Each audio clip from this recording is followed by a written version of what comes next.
नमस्ते साथी हो हजुर हेर्दै हुन्छ अहिले मेरो युट्युब च्यानल मेरा टिप्स एन्ड ट्रिक्स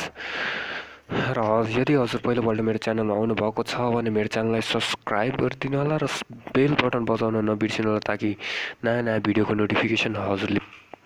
पाउनुहुनेछ र यसरी नोटिफिकेसनको लागि बेल बटन पनि दबाइदिनु होला र आज हामी कुरा गर्नेछौँ कि कसरी कुनै पनि लेभलको CTEVT को रिजल्ट हेर्न सक्छौँ हामी त्यसको लागि हजुर जानुपर्ने हुन्छ आफ्नो इन्टरनेट ब्राउजरमा र म पनि जाँदैछु आफ्नो क्रोम ब्राउजरमा र यहाँ क्रोम ब्राउजरमा गइसकेपछि हजुर जानुपर्ने हुन्छ CTEVT को वेबसाइटमा जसरी कुनै पनि रिजल्ट हेर्नको लागि हजुरले त्यहाँको वेबसाइट पत्ता लगाउनु पर्ने हुन्छ अनलाइन रिजल्ट हेर्नको लागि त्यसरी नै अब हामीले CTEVT को रिजल्ट हेर्न अनलाइन रिजल्ट हेर्न हामी जानुपर्ने हुन्छ एड्रेस बारमा यसरी ctevt.org.np मा जानुपर्ने हुन्छ ctevt.org.np मा जानुपर्ने हुन्छ र ctevt.org.np मा गइसकेपछि हजुरले केही यस्तो देख्नुहुनेछ र यहाँ अब म हजुरकोलाई सजिलो होस् भनेर यसरी जुम गरिदिँदैछु र यहाँ तल हेर्न सक्नुहुन्छ हजुर यहाँ रिजल्ट सेक्सन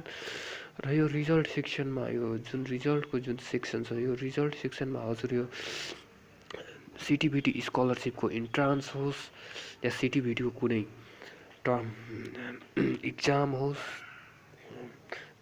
जेको पनि रिजल्ट हेर्न सक्नुहुन्छ first year second year third year CTEVT अथवा TSLC भनौँ त्यो पनि CTEVT अन्तर्गत नै पर्छ त्यसको पनि रिजल्ट हेर्न सक्नुहुन्छ जसरी अहिले यहाँ हजुर हेर्दै हुनुहुन्छ TSLC scholarship entrance result TSLC scholarship entrance result western region कोहलपुरको त्यसपछि डिपायल सेन्टरको भरतपुर सेन्टरको रिक्रुटमेन्ट यो जम्मै दिँदैछ र त्यो गरिसकेपछि अब जुन जेको रिजल्ट हजुरले हेर्नुपर्ने हुन्छ त्यहाँ यदि यहाँ दिएको छ भने त्यसमा क्लिक गर्नुहोस् र यदि दिएको छैन भने हजुर पुरानो रिजल्ट हेर्न चाहनुहुन्छ यहाँ हजुर यहाँ मोरको अप्सन हेर्न सक्नुहुन्छ यहाँ मोरको अप्सन यो मोरको अप्सनमा हजुरले क्लिक गर्नुपर्ने हुन्छ यसरी मोरको अप्सनमा क्लिक गर्नुपर्ने हुन्छ र यो मोरको अप्सनमा क्लिक गरिसकेपछि यहाँ हजुर हेर्न सक्नुहुन्छ यहाँ CTEVT द्वारा प्रकाशित गरेको जम्मै रिजल्टहरू यहाँ दिएको छ र हजुरले जहाँको रिजल्ट हेर्नुपर्ने हुन्छ जहिलेको रिजल्ट हेर्नु त्यहाँ क्लिक गर्नुहोस् जसरी अहिले TSLC स्कलरसिप इन्ट्रान्स रिजल्ट हेर्नुहोस् यसरी क्लिक गर्नुहोस् र क्लिक गरिसकेपछि हेर्नुहोस् अब TSLC मा इन्ट्रान्स रिजल्टको अब ANM को हेर्ने कि सिभिलको हेर्ने कि के को हेर्ने त्यसमा क्लिक गर्नुहोस् र त्यहाँ क्लिक गरिसकेपछि हजुरलाई डाउनलोड हुनेछ हजुरको रिजल्ट डाउनलोड त्यसरी हेर्नुहोस् यो ANM PDF डाउनलोड भइसकेको छ र डाउनलोड भइसकेपछि हजुर आफ्नो मोबाइलको PDF रिडरबाट हेर्न सक्नुहुन्छ रिजल्ट जसरी यहाँ मेरो PDF रिडरमा त्यो खुल्दैछ र हेर्नुहोस् यहाँ हेर्नुहोस् मैले यहाँ क्लिक गरेको थिएँ ANM मा हेर्नुहोस् एक्जिलरी नर्सिङ मेरो ANM को रिजल्ट यहाँ देखाइरहेको छ र यसरी नै हजुर आफ्नो